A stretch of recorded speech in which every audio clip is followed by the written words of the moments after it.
Então, boa noite a todos. Espero que todos estejam bem. Espero que vocês tenham acompanhando o percurso, né?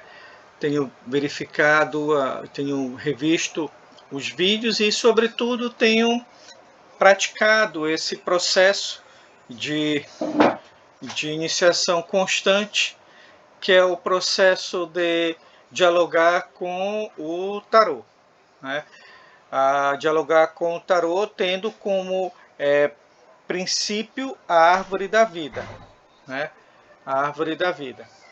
Nós nos primeiros 3 encontros, falando basicamente das cartas, os primeiros 3 encontros nós dedicamos à energia do 11º caminho. O 11º caminho, que é o caminho do louco, que é o número 0, que é a letra Aleph, né? Que é o caminho de Keter para Hokmah. Né? Keter para Hokmah. Nos 3 seguintes, nós trabalhamos o 12º caminho, né? Que é o caminho que vai de Keter a Binah, né?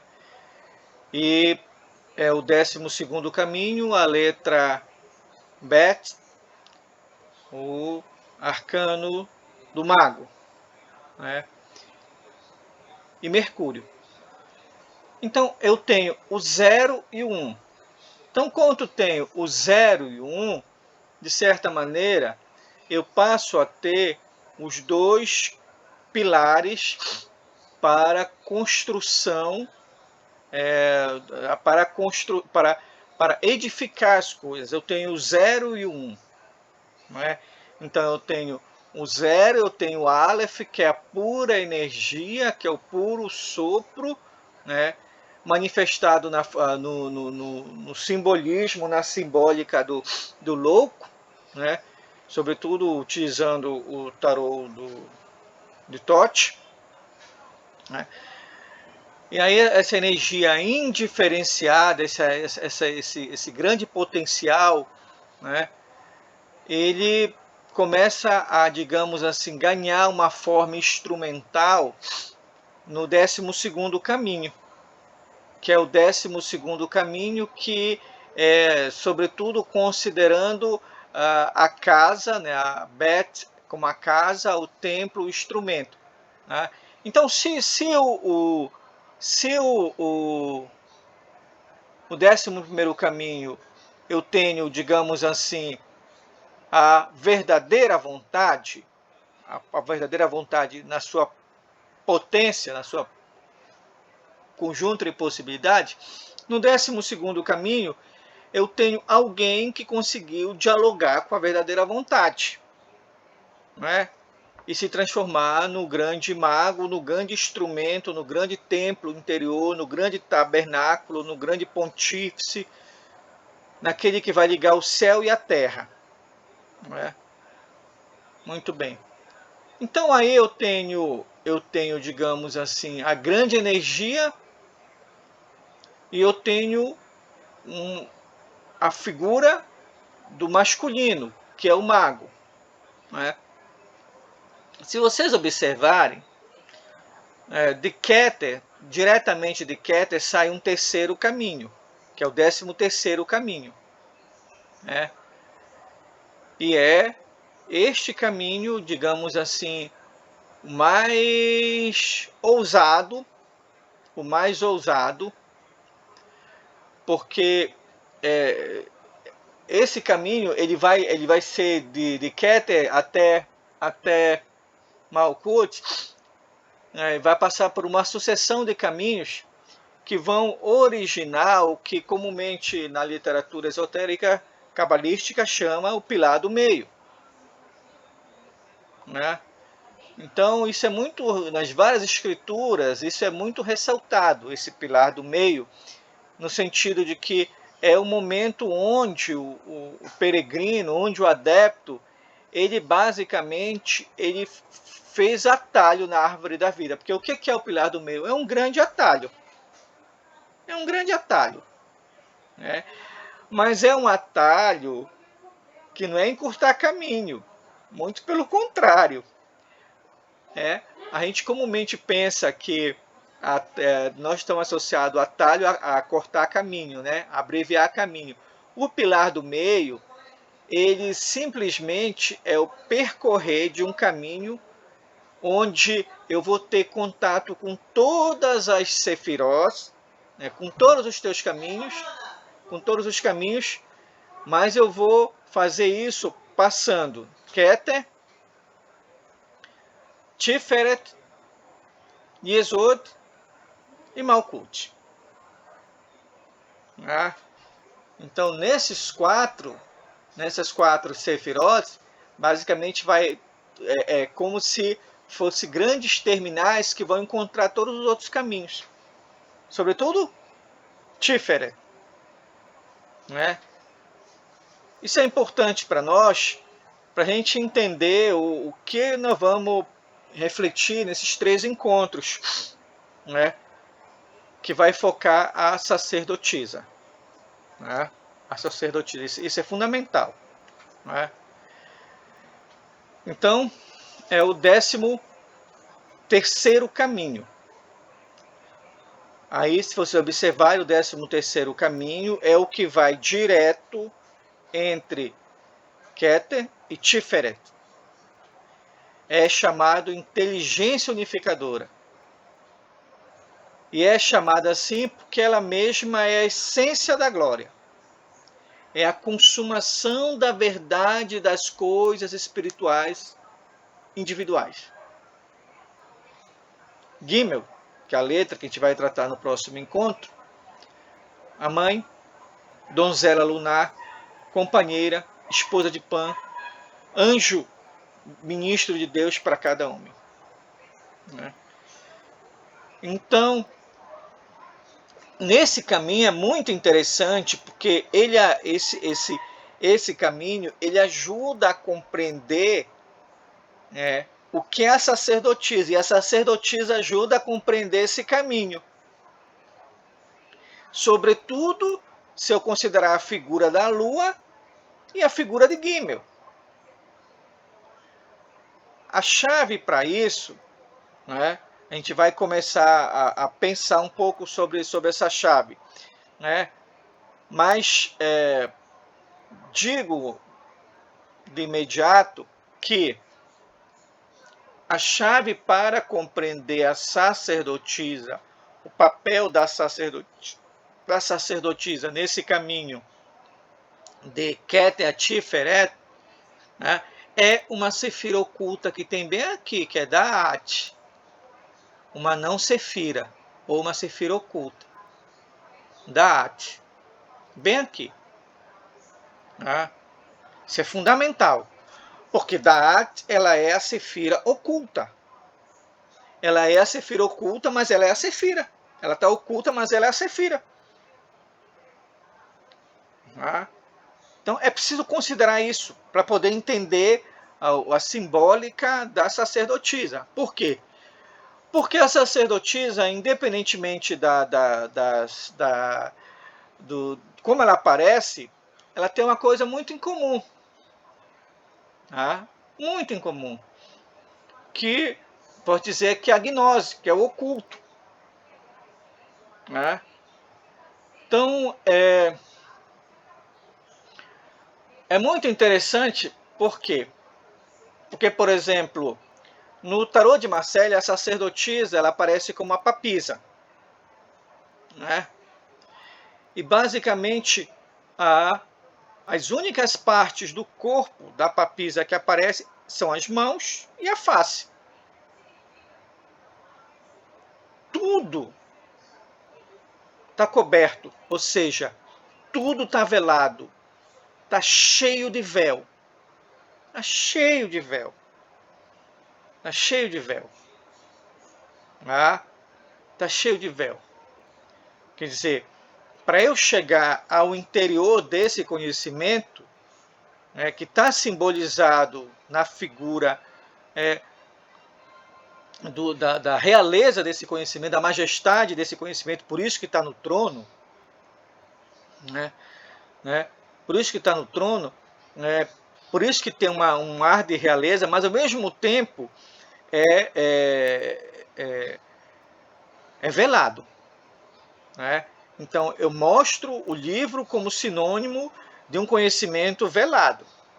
Aí no tarô de Marcel. No tarô do Rider-Waite, ele, de certa maneira, ele faz uma brincadeira, uma brincadeira é uma maneira de dizer, mas ele ressalta uma coisa muito interessante, que é o seguinte: no tarô de Marcélia, a coluna ela parece muito acanhada, muito acanhada. Se vocês observarem, está bem aqui, ó. Vocês conseguem ver o meu cursor, ao mesmo tempo isso aqui, que a ponta do trono é a ponta também de uma coluna. Ela está entre colunas. Ela está bem aqui, ó. Ela está entre colunas, ó. Ela está bem aqui, a sacerdotisa. Ela está aqui no meio. Ela está aqui no meio. O trono dela é esse período aqui, entre Keter e Tiferet. Então ela aqui está no meio. Então o Rider-Waite aqui ele faz uma leitura muito interessante. Por quê?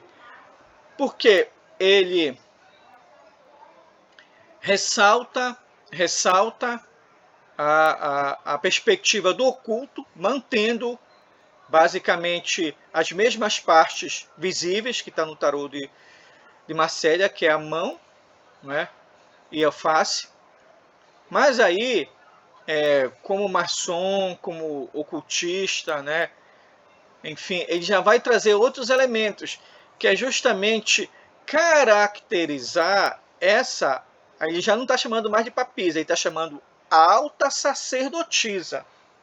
Há uma diferença muito grande. Então, quando ele chama de alta sacerdotisa, ele está dizendo é aquela que é portadora da verdade. Os Rosa Cruz é a columba. A columba, na mística Rosa Cruz, a columba se veste assim, toda de branco. E ela está entre os pilares. Ela caminha, ela é o caminho do meio. Ela é o caminho do meio. Então, ela está entre a força, ela está entre o masculino e o feminino, ela está entre a severidade e a misericórdia, ela consegue fazer o equilíbrio, ela consegue equilibrar os opostos. Por isso ela prospera. Mas ela faz isso segurando os instintos, os instintos. Então, por isso que ela tem um pé na lua minguante, mas ao mesmo tempo conectando com algo divino, que é justamente a lua e o sol alado na cabeça dela, isso no tarô de Waite. No tarô, num dos tarôs da Golden Dawn, porque a gente fala alguém que fez esse tarô, então o negócio permanece o nome alta sacerdotisa, e ela também continua com véus, cheia de véus. Cheia de véus. Cheia de véus. E também cheia da lua. Cheia da lua. Aqui no caso, tanto da alta sacerdotisa do Rider-Waite quanto da Golden Dawn, começa a ficar mais ressaltada a figura da lua, coisa que não tinha no tarô de Marcélia. No tarô de Marcélia. Por quê? Porque, no caso, a figura da lua, ela é algo que está muito próximo, digamos assim, é a maneira mais próxima como o ser humano pode compreender a luz divina.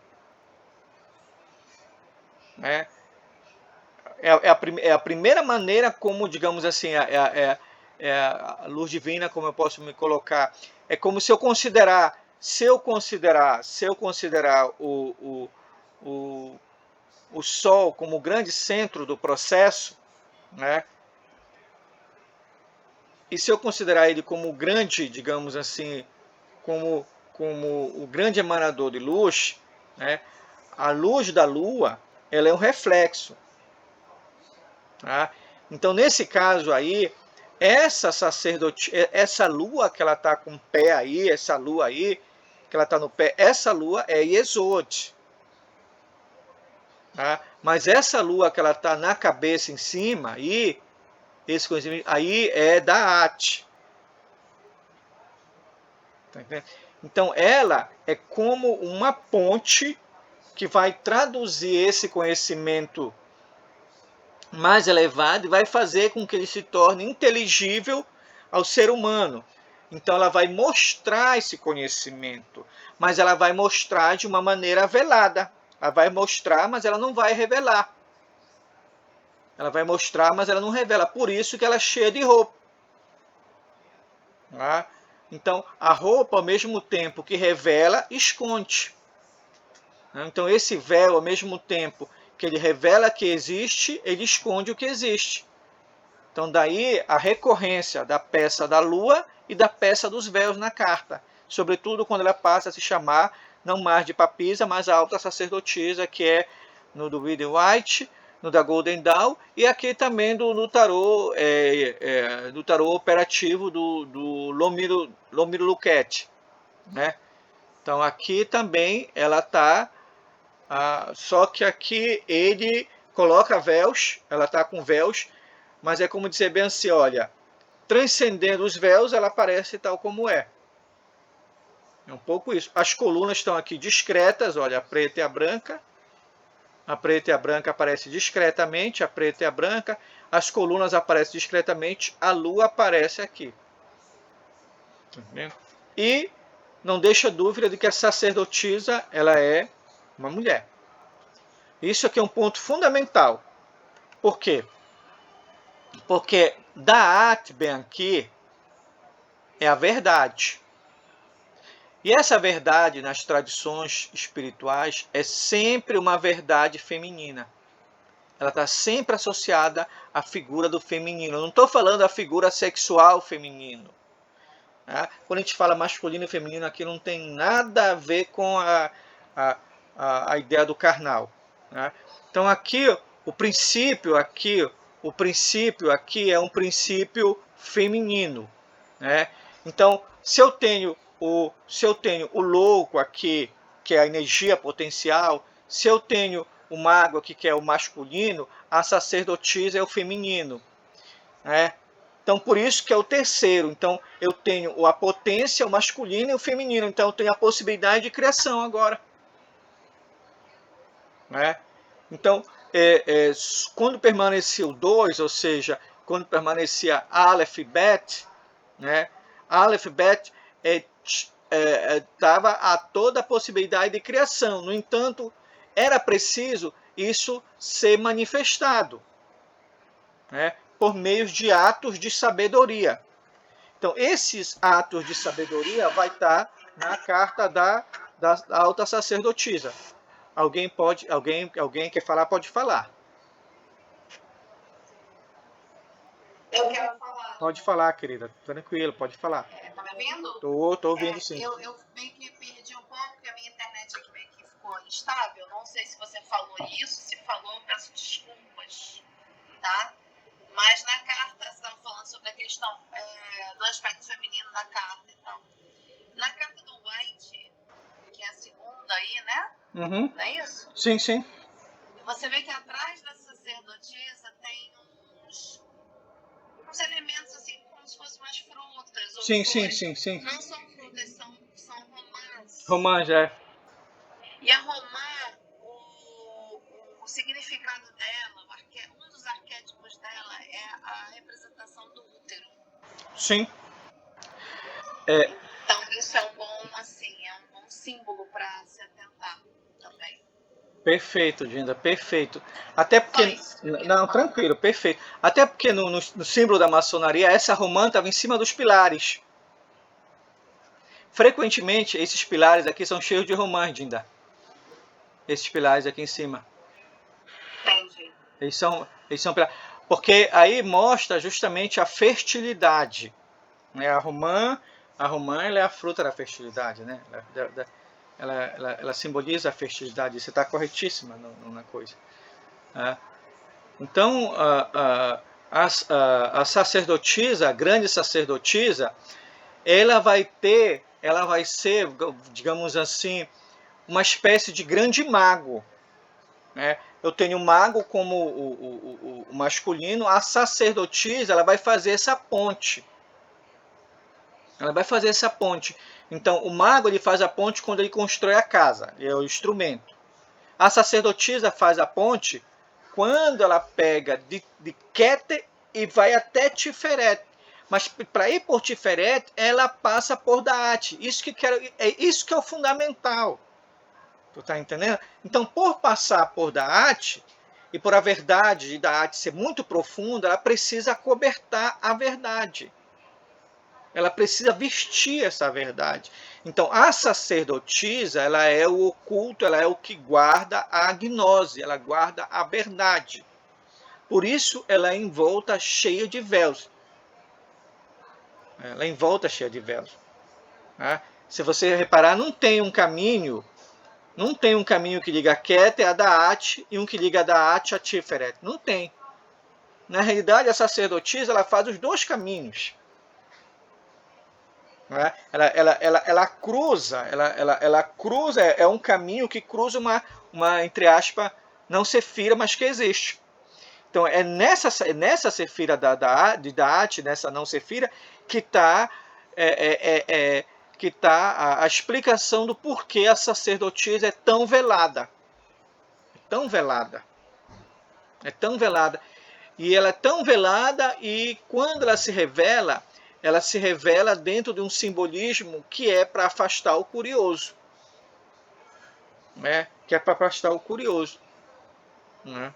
Isso a gente daqui a pouco vai mostrar. Então, assim como no Encontro do Louco eu tentei sintetizar, digamos assim, uma espécie de palavra ou de simbolismo do louco já, do mago, eu falava que o mago é o instrumento, ele opera. Tá? E a alta sacerdotisa, ela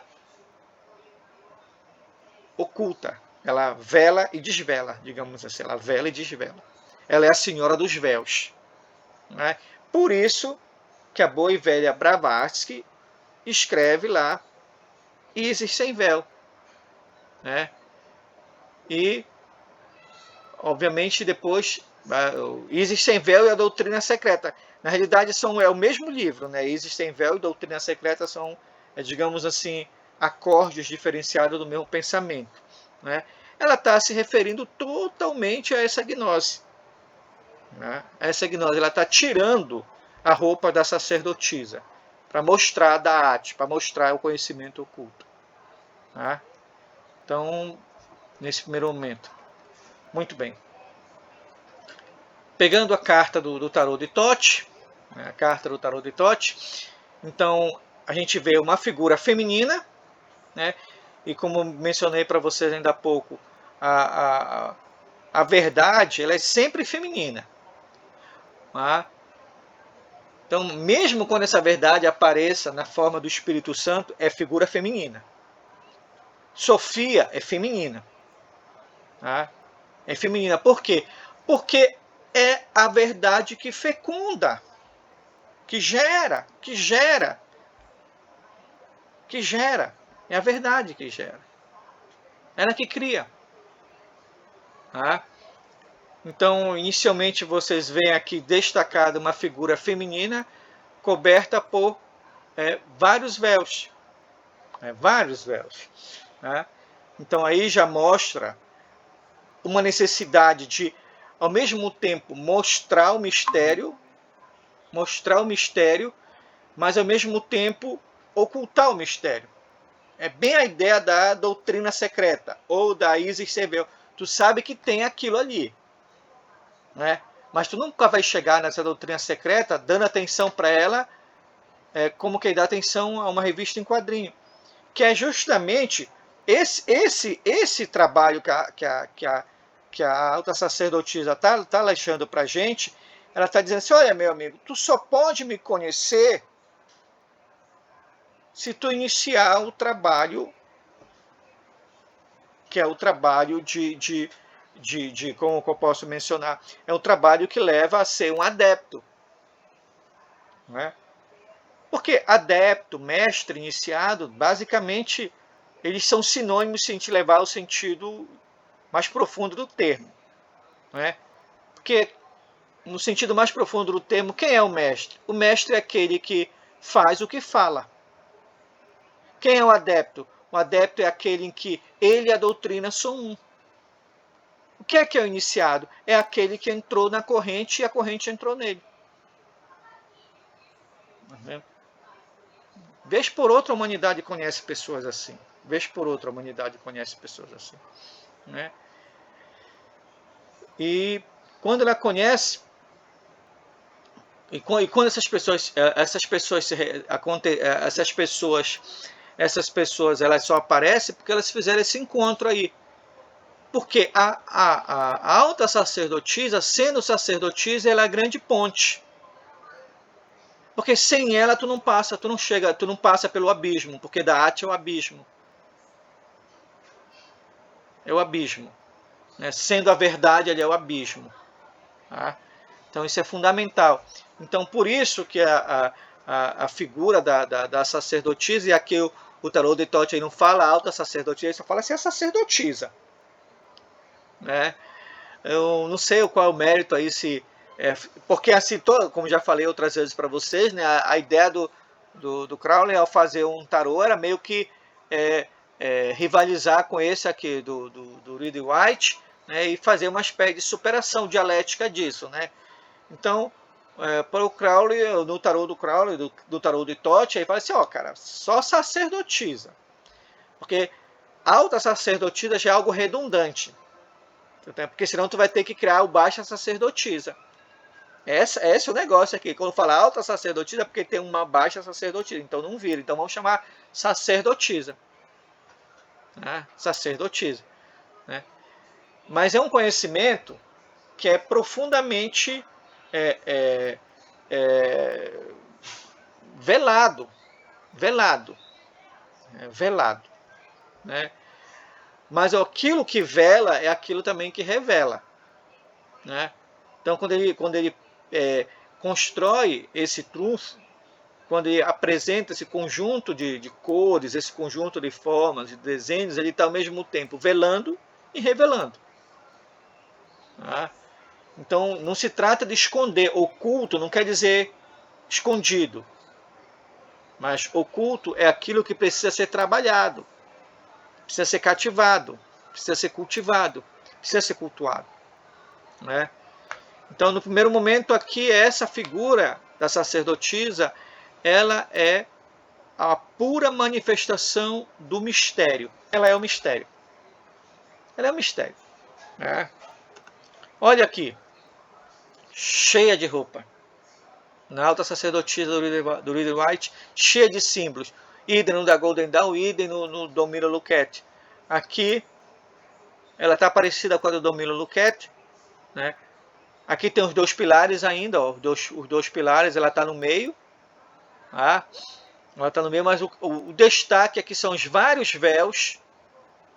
O destaque aqui são as várias luas. Né? O destaque aqui é a figura do camelinho, bem aqui, ó, o camelo aqui embaixo, para lembrar a letra Gimel. Gimel é o camelo. Né? É o camelo. Tá? Então ela é a sacerdotisa. Quer dizer, ela é o puro mistério. Né? Então aí eu tenho a ver com o inconsciente também. Né? Então vamos lá pegar agora, fazer uma espécie de leitura em Sod. Né? Então eu tenho um arco curvado, né? Eu tenho esse arco aqui, a primeira vez que eu me deparei com esse arco aqui, eu pensei realmente que é uma trompa de falópio. Ele sugere essa ideia aqui, como eu estou diante de uma... Exatamente. E aquela setinha ali, ó, e aquela flecha lá em cima, ó. Pois é, são ideias que ele vai sugerindo, mas que tu vai observando e tu percebe, bem, mas além disso é isso. Né? Então, aqui eu trouxe 3 referências desse arco. Esse arco curvado, ao mesmo tempo, trompa de falópio, que quer dizer a fertilidade, né? Como você falou ainda agora, Dinda. Aí atrás não tem um... Vamos viajar na maionese um pouquinho. Essa carta é maravilhosa, né? Tem um útero ali naquela depressão que parece a lua, logo embaixo as trompas, como você colocou, e as pernas dela, na minha visão, bem sugere o canal vaginal mesmo. Sim, entende? sim. Ele coloca dessa maneira. Ele coloca dessa maneira.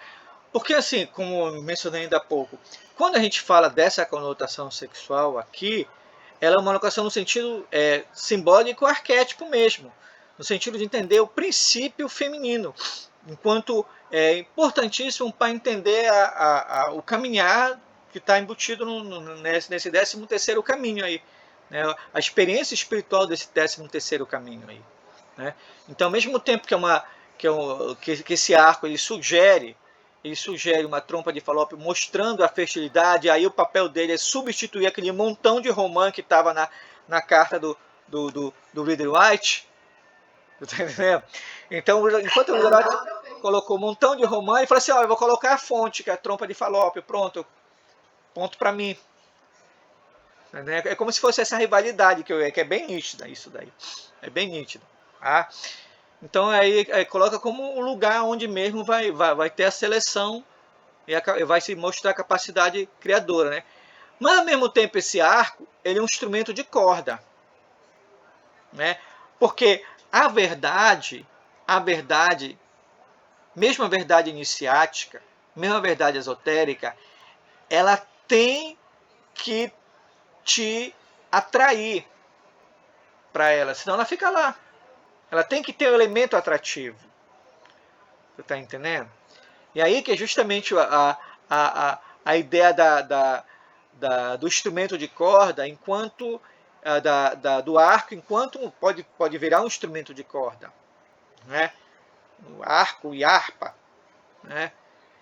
Ao mesmo tempo também o arco ele rima com a flecha. Né? Então esse conhecimento aí ele tem que ser ocultado. Ele tem que ser guardado, ele tem que ser protegido dos curiosos, dos indesejáveis curiosos. Né? Então, toda escola iniciática, geralmente no juramento de toda escola iniciática, é estabelecido a pena capital para aquele que trai o juramento. Geralmente é isso daí. Então, aqui a carta está dizendo para a gente o seguinte: olha, meu amigo, se tu conheceu essa verdade, tu deve permanecer em silêncio. E mais, tu deve guardar essa verdade de modo secreta, porque essa verdade é a tua gnose, não é a gnose do outro. Se tu for pegar a tua verdade e querer aparecer e querer amplificar essa verdade como sendo a verdade do outro, aí então tu vai ser punido. Porque tu não vai estar falando mais de verdade, tu vai estar falando de intolerância.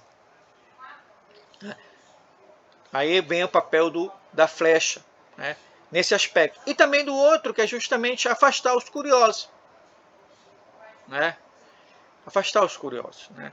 Que é justamente a punição. Os vários véus, né? Os vários véus aí eles simbolizam, sobretudo, o mistério, o mistério, né?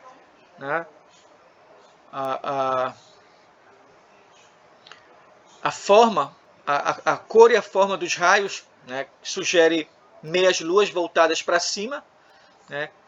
Que é um pouco ele pega, olha, se aqui o Reader White colocou uma só voltada para cima, o tarot de Crowley coloca 7. Coloca 7 para dizer bem assim: olha, esta sabedoria aqui que vai descer, ela vai simplesmente rebater nesses 7 que estão aqui. Ela vai pegar logo o Sol aqui. O Sol vai pegar Júpiter, Marte, Vênus, Mercúrio, Lua e de queda a Terra. Então ele vai se estender por 7 aqui. Tá? Então esses 7 aqui são as 7 luazinhas que esse poder que essa gnose vai se estender a essas 7 luas, né? A essas 7 esferas planetárias, né? Eu tenho uma lemniscata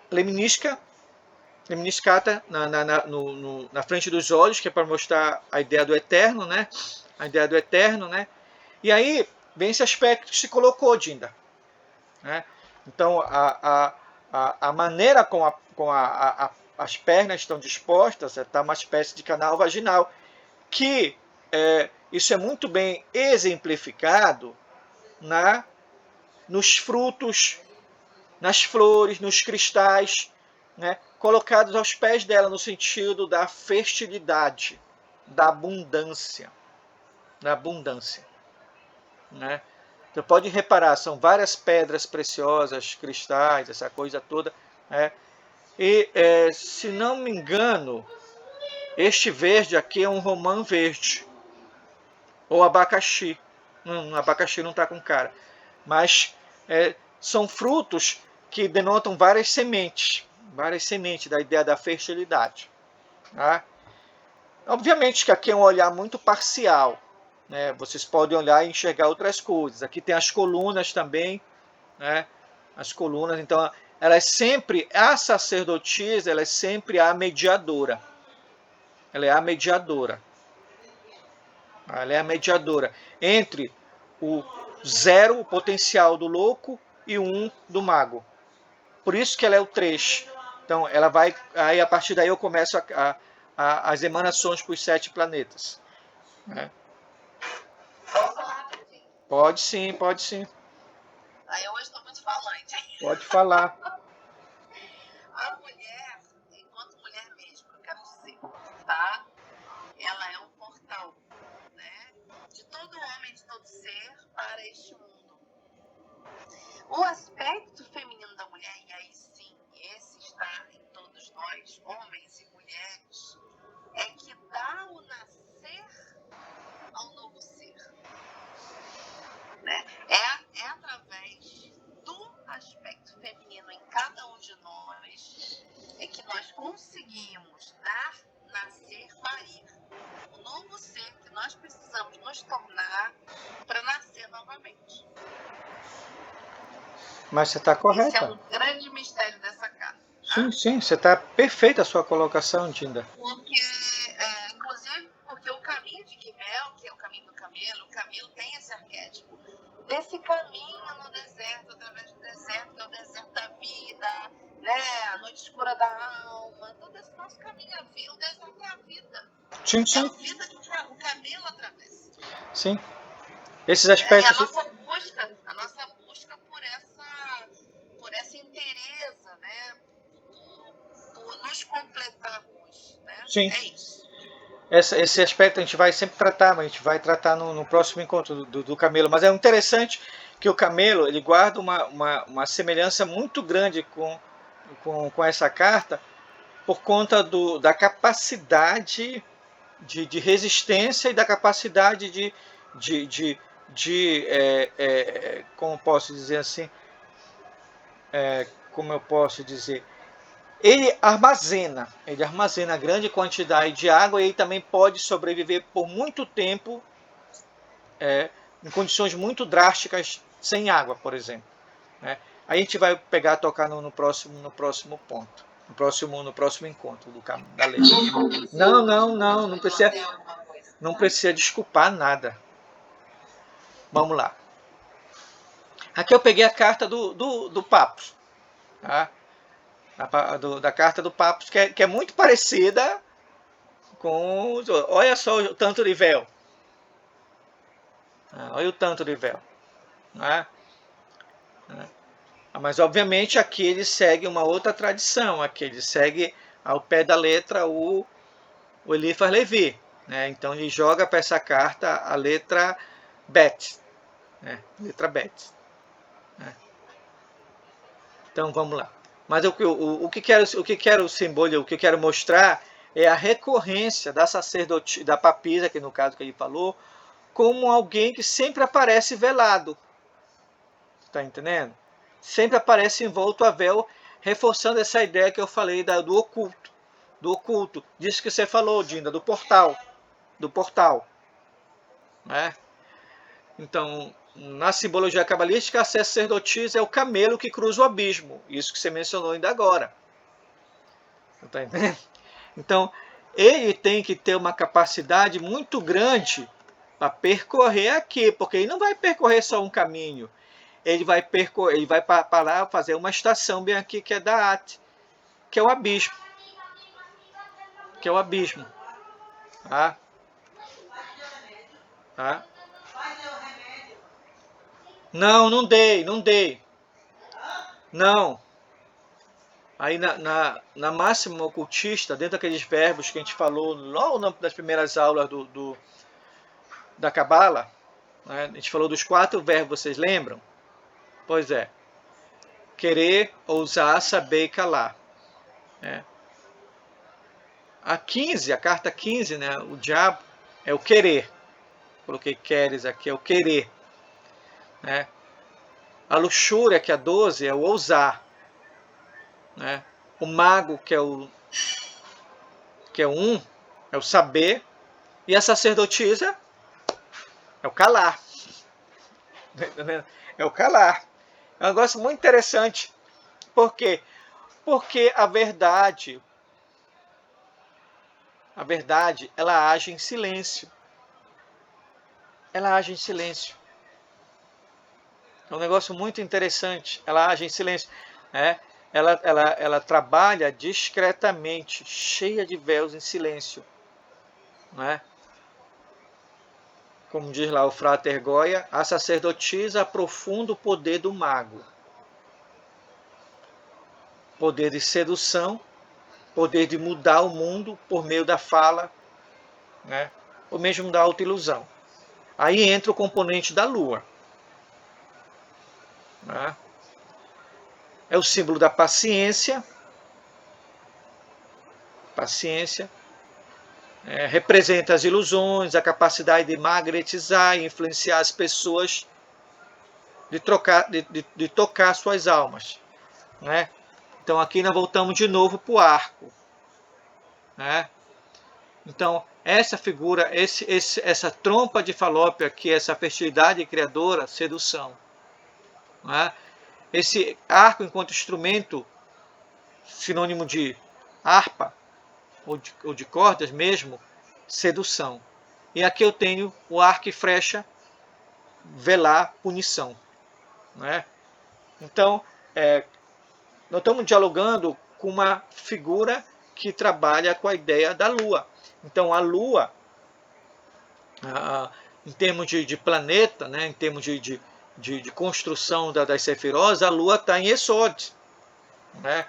Então, em Esod, é a Lua, né? Então a Lua, ela vai estar, ela ao mesmo tempo ela está olhando para o Sol e está olhando para a Terra.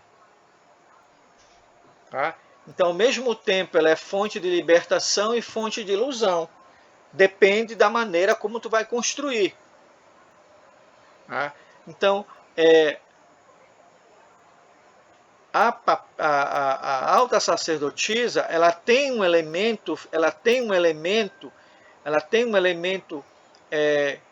de lunar, porque a sabedoria que ela traz de Keter, que é filtrada em Da'at, que é fortalecida em Tiferet, né? Ela vai chegar num útero inferior, que é Yesod, que é a fundação, que é a 9ª Sefira, depois tem que nascer. Por isso o diálogo dela com a Lua. Tá? Então nós estamos falando de processo de criação.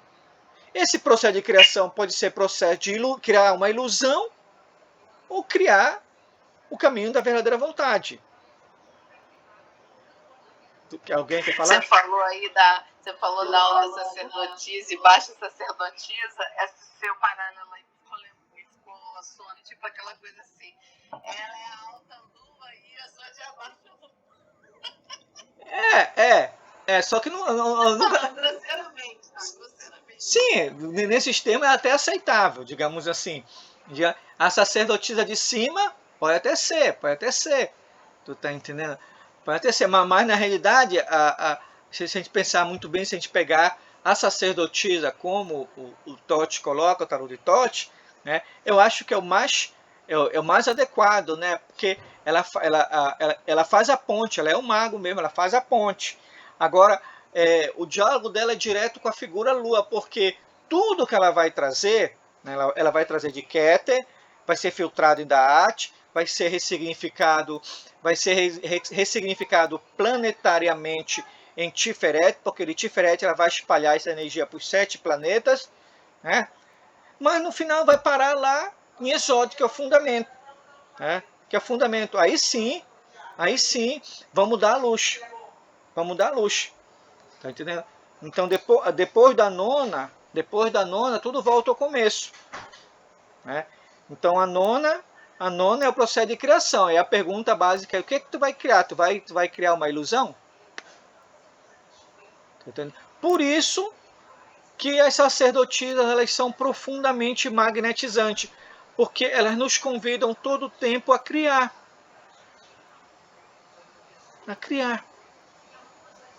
O problema é que a turma quer criar, mas não quer antes se preparar para criar. Que é o que ela vai alertar aqui. Essa figura aqui é uma figura de uma escola esotérica também chamada Sofia. É uma escola de um grande iniciado chamado Tal Malak, né, da Sofia. É uma figura aí, uma figura feminina, que é a Sofia, que também não deixa de ter ser muito parecido com a sacerdotisa, né? E aí é um negócio muito interessante, por quê? Porque a sacerdotisa, ela vai, como tendo um aspecto lunar, né, ela vai relembrar algumas coisas, né? Que a intuição ou conhecimento adquirido por acúmulo.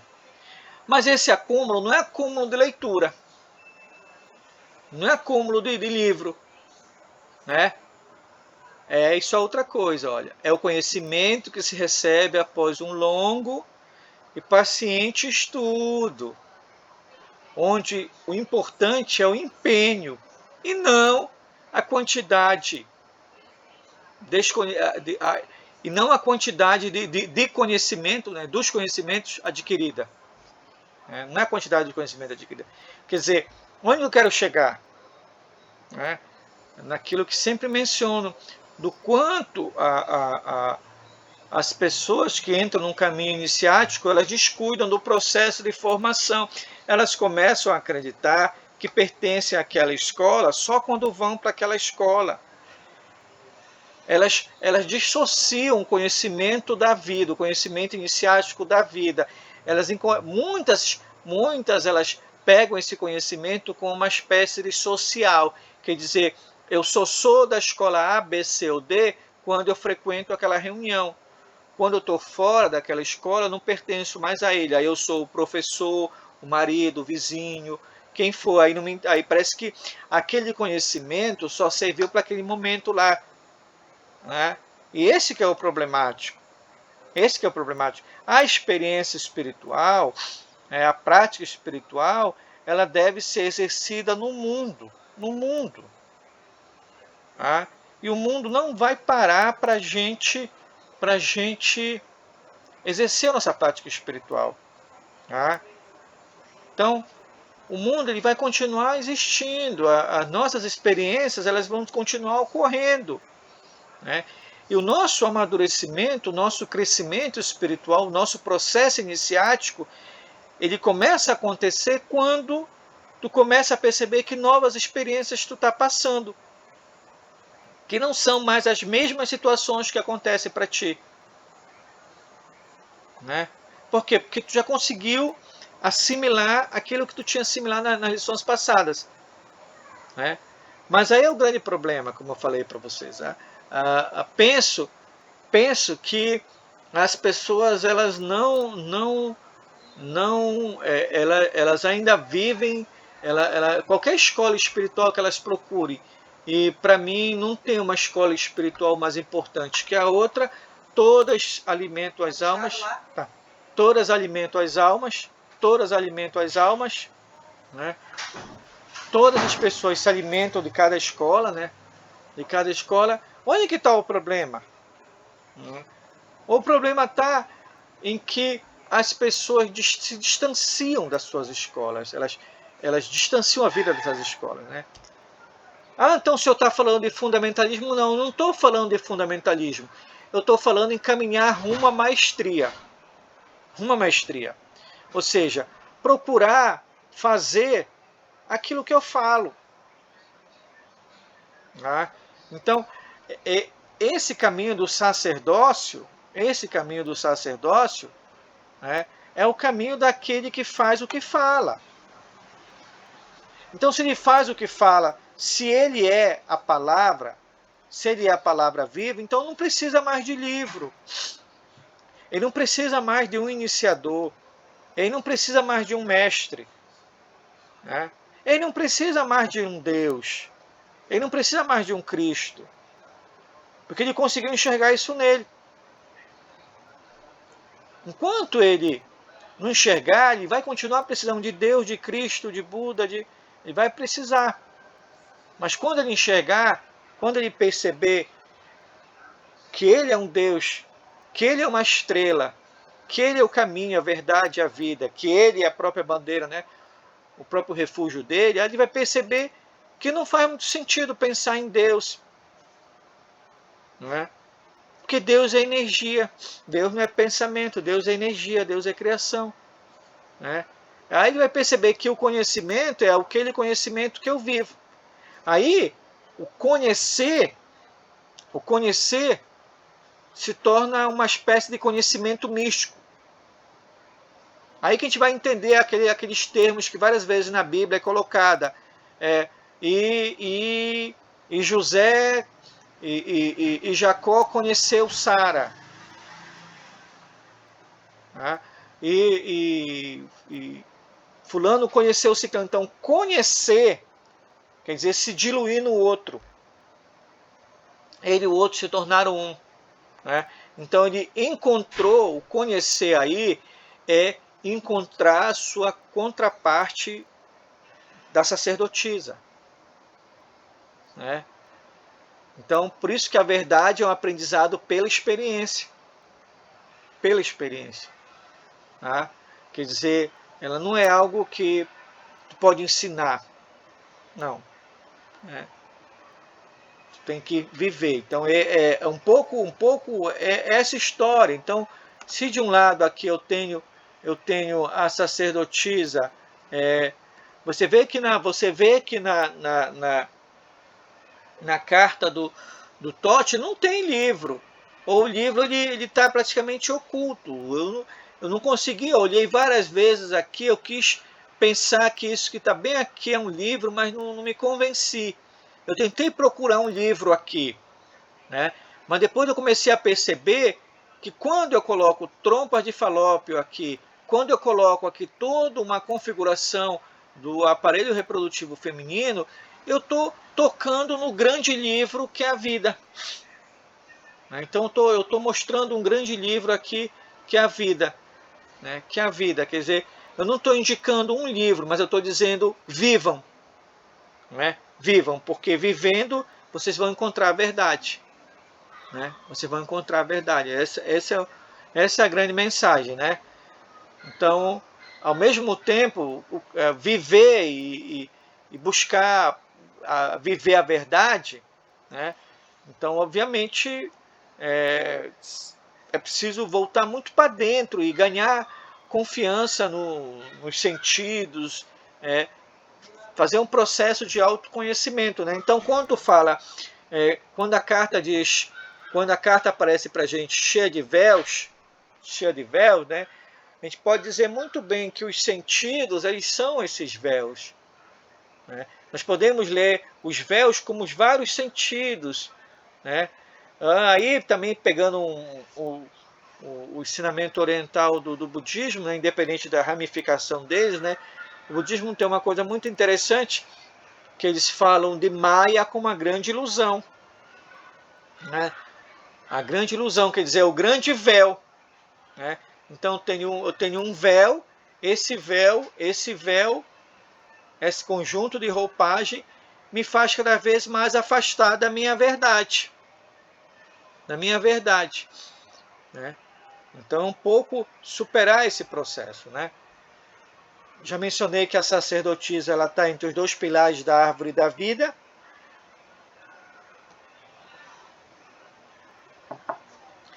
Porque o papel dela é equilibrar. Equilibrar. Né? Então aí, beleza rima com vida. Né? Por quê? Porque eu tenho a sacerdotisa, que é a grande fonte da criação da vida. Eu tenho o Sol, que é o grande mantenedor da vida. E eu tenho o Yesod, que é o grande útero, onde a vida é gestada. E eu tenho Malkuth, que é o grande onde se manifesta tudo. Então, esse pilar do meio aí é o pilar da beleza. Ou se quiser, do equilíbrio, como quiser, mas eu prefiro chamar da beleza. Né? Na beleza não no sentido de bonito, mas na beleza no sentido de algo equilibrado. Algo equilibrado. Que não se trata mais de julgar. Não se trata mais de julgar. Né? Muito bem, o que mais? Pode dizer que os véus que estão colocados aí na carta, eles indicam a nossa incapacidade de ver adiante. Né? De ver adiante, mesmo de ocultar as coisas. Né? De ocultar as coisas. Muito bem. Aí eu gostei muito dessa ilustração aqui, por conta do atributo lunar da sacerdotisa. Aqui, dentro da tradição Wicca, né? Dentro da tradição Wicca, né? A gente colocou a 3 fases aqui da Lua, né? 3 fases da Lua, né? A fase de a crescente, a cheia e a minguante, né? No sentido de mostrar que todos nós, aí vem um elemento muito importante da sacerdotisa, né? A gente tem um diálogo muito intenso com a Lua, diria até, não vou dizer até mais forte que o Sol, mas eu diria assim que nós somos mais lunares do que solares. Nós somos mais lunares do que solares. Por quê?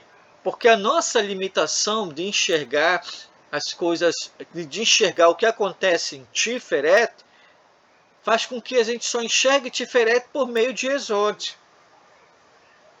Né? Mas como a nossa distância da verdade ainda está muito grande, né, a gente passa a oscilar. A gente oscila. Né? Isso é uma coisa muito importante no processo de observação da nossa árvore da vida, né? Mostrar como é que o nosso fundamento, geralmente ele oscila.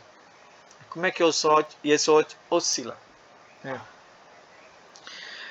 Muito bem. A Lua geralmente está associada à ideia de grande mãe, né? Por que não é a Terra?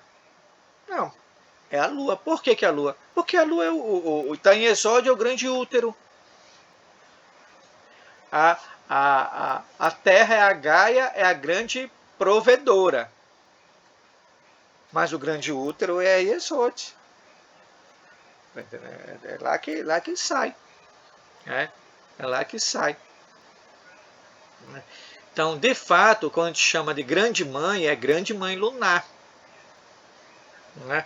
Porque é ali que começa o plano astral.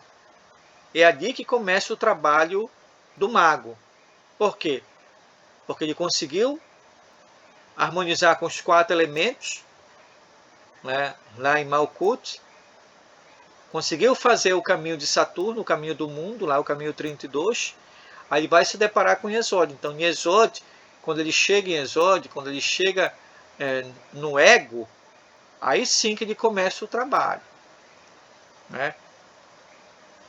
Aí, como eu falei, eu estou na gestação do trabalho. Eu posso gestar um mago negro ou outra coisa, tá? Uma coisa muito interessante, porque agora como a Dinda falou, aqui eu tenho uma espécie de canal vaginal apresentado com a sacerdotisa sentada. E aqui, o que é que eu tenho? O Sol.